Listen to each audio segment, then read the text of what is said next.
बहुत प्राचीन समय की बात है, जब सृष्टि केवल प्रकाश नहीं थी, बल्कि अज्ञान और अहंकार से भरी हुई थी।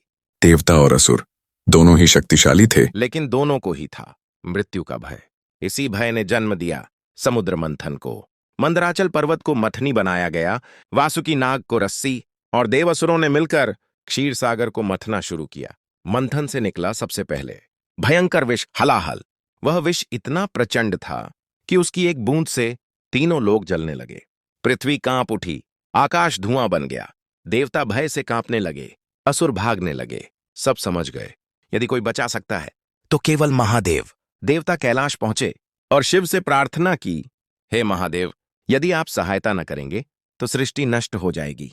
महादेव ने नेत्र खोले। उनकी दृष्टि में करुणा थी और हृदय में संपूर्ण ब्रह्मांड। उन्होंने बिना कोई प्रश्न किए उस विष को अपने हाथ में लिया और पी गए। माता पार्वती यह देख घबरा गईं। उन्होंने तुरंत शिव का कंठ पकड़ लिया ताकि विष हृदय तक न पहुंचे। विष कंठ में ही रुक गया और शिव का गला नीला हो गया। तभी से वे कहलाए नीलकंठ महादेव। यह केवल विष पीने की कथा नहीं थी, यह त्याग की पराकाष्ठा थी। महादेव ने सृष्टि को बचाने के लिए स्वयं कष्ट स्वीकार किया। समुद्र मंथन आगे बढ़ा और अंत में अमृत कलश प्रकट हुआ। लेकिन अमृत मिलने के बाद भी महादेव को कुछ नहीं चाहिए था, क्योंकि शिव इच्छाओं से नहीं, चेतना से जीते हैं।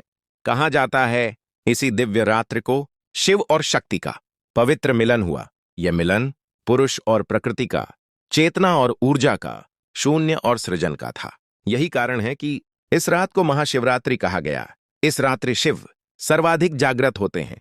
जो भक्त इस रात जागरण करता है, उपवास रखता है और एयुएम नमः शिवाय का स्मरण करता है, उसके जीवन से अज्ञान, भय और दुख धीरे धीरे समाप्त हो जाते हैं।